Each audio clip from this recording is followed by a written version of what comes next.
LeBron James in LA seems to be having the adverse effect of what everybody thought it would. Most people thought, well, LeBron James being in LA would make other guys want to clamor to go to LA, make a decision, go there, play with him, force all the free agents to tip their cap to Magic Johnson, call him up like, hey, I want to play with LeBron James. And you're starting to see like an adverse effect. And I'm starting to think that not only is there a LeBron fatigue amongst fans in terms of like MVP voting, but there's a LeBron fatigue amongst players about all the drama that comes with him. Everybody saw what happened to Kevin Love, saw what happened between LeBron James and Kyrie Irving. They saw what happened between LeBron James and all his teammates, how they were relegated to spot up shooters when they have a whole lot more game than that. You know, you look at a player like Isaiah Thomas, who was on Cleveland, got traded to LA because him and LeBron James didn't gel. Same thing with Jay Crowder. Makes absolutely no sense for players of high caliber to come play with LeBron James, and they're just turned into some glorious role player. You look at Kevin Love, career 20-10 guy, went to Cleveland, relegated to a spot up shooter. He barely got in the post. And when I see a player like Paul George make the comments that he made, saying that I wanted to go to LA like 2 years ago, they didn't trade for me. Well, guess what? You have the opportunity now to go to LA for a lot more money than what OKC gave you, 137 mil. Paul George essentially left like 28 or 38 mil on the table because you could have signed for about 175 with OKC. We would have gave him more than 137. For him to say something like that, and then you look at a player like Kawhi Leonard, he said he wanted to go to LA by any means. He was willing to play for the Clippers. When you hear stuff like that, it's just like, what is the problem with LeBron James, and why is this adverse effect? And I just feel like it's basically the passive aggressiveness that he's displayed in the past. It's also the fact that his method of recruiting is not working anymore, or hasn't been working in this offseason. For example, LeBron James has only been known to call guys, hey, let's go team up, let's do this here. This free agency period, we haven't heard LeBron James reaching out to guys at all. And that's very, very, very odd. I find that odd. That's why the Lakers are inundated with like B-list, C-list guys like Lance Stevenson and Rajon Rondo and JaVale McGee and stuff like that. Like, because LeBron hasn't been making any phone calls, and it's just like his one strong suit, which is recruiting and getting guys and reaching out to guys.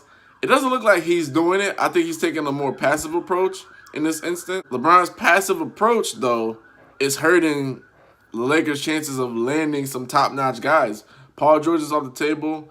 Of course, the Lakers are trying to get Kawhi Leonard, so that makes a lot of sense for LeBron to call him up some more, kind of, even though I think that would probably be tampering, but he's done it in the past. I don't know why he's not doing it now, but there is a LeBron fatigue amongst the league, and it's not just fans, it's also just the players. Like, you would think guys would jump at a chance to play with a guy that takes his team to the finals every single year. But being the fact that it's the West, and being the fact that teams in the West don't just assist in their own demise. Like, when you look at the Atlanta Hawks, they traded Kyle Korver to the Cleveland Cavaliers, basically giving LeBron James more help. Teams in the West don't do things of that nature. They don't want to suffer, getting beat down from a guy that they traded. They don't believe in that. So in the East, LeBron had a clear-cut advantage. GMs, I think, paid him a lot more respect, and players paid him a lot more respect. But in the West, you look at a guy like Paul George, not really wanting to go to the Lakers. You look at a guy like Boogie Cousins.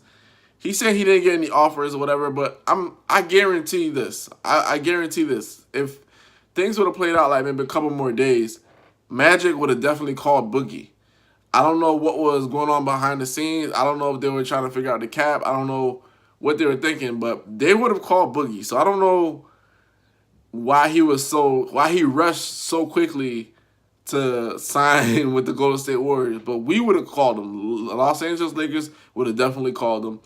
So this LeBron in LA right now, it's seeming like a hard blow, man. It feels like, and this is just for year one, because year two, free agency, you got Klay Thompson's a free agent, Kawhi Leonard's going to be a free agent, Kyrie's going to be a free agent. There's a ton of guys that are going to be free agents that Los Angeles Lakers could pick up. But initially, you would think this thing would pick up a whole lot more speed.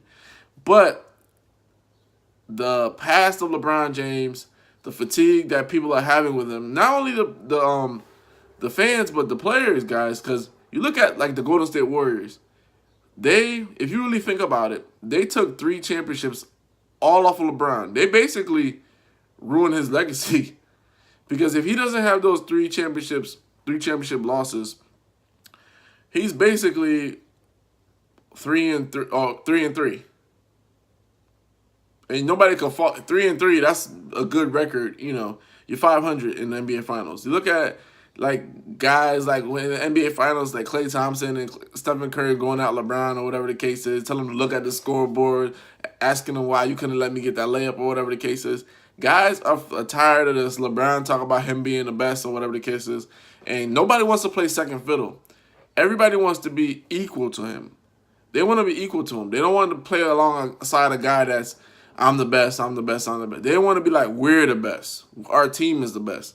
They want to be recognized for the contributions that they bring to the table. So LeBron's going to have to taper off this king stuff if LA wants to land more free agents. And he's also going to have to go back to recruiting or recruit in a different style where it's more, I guess, Twitter, Facebook, Instagram, whatever the case is. But guys are tired of LeBron, and that's why I feel like things in LA aren't taking up to speed as fast as they should. Next season, after this season is going to say a whole lot about LeBron James in LA because he has to set the tone by not whining, by not saying my guys, this stuff like that. He has to say like us as a team, us as a collective.